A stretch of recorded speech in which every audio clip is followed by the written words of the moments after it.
ફરી જીવી જાણ. ભાગ 40. ખુશ મિજાજ.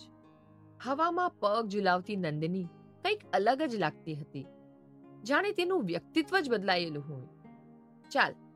કાર્તિકે પોતાનો હાથ નંદિની તરફ લંબાવ્યો અને નંદિનીએ કાર્તિકના હાથમાં હાથ મૂક્યો ને પાર પરથી નીચે ઉતરી. પાણીની બોટલ ખોલીને પાણી પી રહેલો કાર્તિક વારંવાર આઈસ્ક્રીમ કોન ખાઈ રહેલી નંદિની તરફ જોઈ રહ્યો હતો. તું તારા માટે આઈસ્ક્રીમ ન લાવ્યો? આઈસ્ક્રીમ ખાવામાં વ્યસ્ત નંદિનીએ પોતાને છુપાઈને જોઈ રહેલા કાર્તિકને પૂછ્યું. મને આઈસ્ક્રીમ પસંદ નથી. કાર્તિકે પોતાના હાથમાં રહેલી બોટલનું ઢાંકણું બંધ કરતા કહ્યું. તો આ કોની પસંદગીની આઈસ્ક્રીમ લાવ્યો તું? નંદિની અને કાર્તિકના ડગ એક જ સાથે ચાલતા હતા. મેં તેમને કહ્યું કે તેમની શોપની બેસ્ટ આઈસ્ક્રીમ આપે, તો તેણે આ ચોકો ફ્લેવરનો કોન આપ્યો. પણ કાર્તિક નંદિની સામે આવીને ઊભો રહી ગયો. હવેથી કોઈ તને પૂછે કે તારી ફેવરેટ ફ્લેવર કઈ છે, તો તું આ જ ફ્લેવર કહેજે. જો કેવી મજાથી ખાય છે તું. આ ફ્લેવર બેસ્ટ છે. નંદિનીથી હસી પડાયું. હું સિરિયસલી કહું છું. કોઈ પૂછે કે તને કઈ ફ્લેવર પસંદ છે, તો તારી પાસે કહેવા માટે સ્પેસિફિક આન્સર હોવો જોઈએ. કાર્તિકે નંદિનીના માથા પર હાથ મૂક્યો. નંદિની ગંભીર બની જતા બોલી, તે તો આ ફ્લેવરને ટેસ્ટ પણ નથી કરી. તને કેમ ખબર પડે આ ફ્લેવર બેસ્ટ છે મારા માટે? કાર્તિક નંદિની તરફ થોડો ઝૂક્યો ને નંદિનીના આઈસ્ક્રીમમાંથી એક બચકું ભર્યું. મસ્ત ફ્લેવર છે. કાર્તિકે પોતાના હોઠ પર જીભ ફેરવતા કહ્યું અને એ ચાલવા લાગ્યો. આ શું હતું? નંદિની દોડતી કાર્તિકની સામે થઈને તેની સાથે ચાલતા ચાલતા બોલી. મેં નારાજ થવાનું વર્ષો પહેલા છોડી દીધું છે, છતાં ખબર નહીં આજે મને નારાજ થવાનું મન થાય છે. તું મારી પરમિશન વિના મારી નજીક આવ્યો.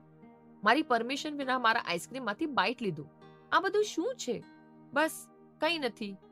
તું આજે વાતોકડી બની ગઈ છે. એનીવે, તારે નારાજ થવું હોય તો થઈ જા, હું મનાવી લઈશ. કાર્તિકે સહેલાઈથી કહી દીધું. નહીં તો હું એવું ના કરી શકું. તે મને પ્રપોઝ કર્યું અને મેં તને ઇનકાર કર્યો, તો પણ તું મારાથી નારાજ નહોતો થયો. તો આ નાનકડી બાબત માટે તું સમજી ગયો ને? નંદિની અચાનક જ ખુશ મિજાજ વર્તન કરી રહી હતી. આહ, તને ખબર છે, તું લગભગ રોજ મને એક વાર તો યાદ અપાવે જ કે તે મને રિજેક્ટ કર્યો હતો. વાહ, 0 પર આઉટ. કાર્તિક કંઈ આગળ કહે એ પહેલા જ નંદિની જોરથી હસી પડી. હવે વધારે બત્રીસી ના બતાવ. વળી તારી આ હસી પર 2-3 ઘાયલ થઈ જશે અને તારે એને પણ રિજેક્ટ કરવા પડશે. તું આમ બધાને રિજેક્ટ કરીશ તો આખું શહેર તારાથી નારાજ થઈ જશે. મને પરવા નથી. નંદિની ગંભીર બની પોતાની જગ્યાએ જ ઊભી રહી ગઈ. બસ તું મારાથી નારાજ ન થતો. હું તને 1000 વાર રિજેક્ટ કરું તો પણ નહીં.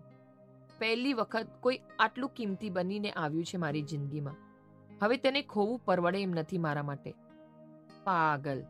કાર્તિક નંદિનીની પાસે આવ્યો અને બોલ્યો, મેં મારા દિલની વાત તારી પાસે રાખી ને તું તેને નકારીને જતી રહી.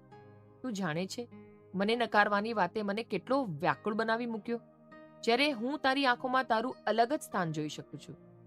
તો શું કારણ હોઈ શકે છે કે શું કારણ હોઈ શકે? નંદિની વચ્ચે જ બોલી ઉઠી.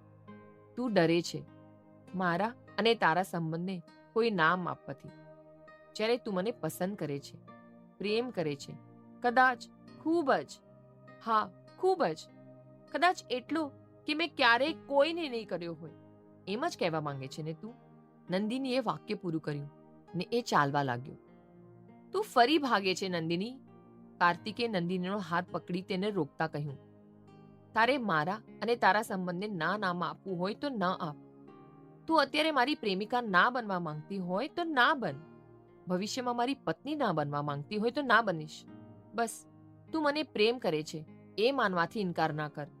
તું મારાથી નહીં, પોતાની લાગણીઓથી ભાગી રહી છે તો રોકાઈ જા. તું થાકી જઈશ ને મને બીજાનો થતો જોઈશ.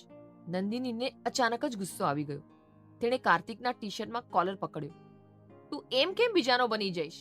ઓહ, તો તું એવું ઈચ્છે છે કે હું કોઈ ફિલ્મના હીરોની જેમ એવું કહું કે તારો ના બન્યો તો કોઈનો નહીં બનું? હાસ તો. નંદિનીએ કાર્તિકનો કોલર છોડી પોતાના હાથ ઊંચા કરી દીધા અને પછી અદબ વાળતા બોલી, મેં વાંચેલા ધાર્મિક પુસ્તકો પરથી તું મને કૃષ્ણથી વધારે રામ જેવો લાગે છે. તું તારા જીવનમાં એક જ સ્ત્રીને સ્થાન આપીશ અને એ સ્ત્રી કોણ છે એ હું જાણું છું. પહેલી વાત તું જાણતી નથી મને જણાવે છે અને બીજી વાત મારી પ્રેમિકા કે પત્ની બનવા ઇનકાર કરે છે જ્યારે વ્યવહાર પ્રેમિકા અને પત્ની જેવો કરે છે. ગજબ છે, ગજબ છે, સાચે ગજબ છે. કાર્તિક બડબડ કરતા જ ચાલતો થયો. શું જમીશું આપણે? નંદિની વાત બદલી જાણે કાર્તિકને વધુ ચીડવી રહી હોય. તને તો કંઈ પણ ચાલશે ને, તો તું શું કામ પૂછે છે? કાર્તિકે કહ્યું ને એ બંને ખાટી મીઠી નોકઝોક સાથે દૂર સુધી ચાલી રહ્યા.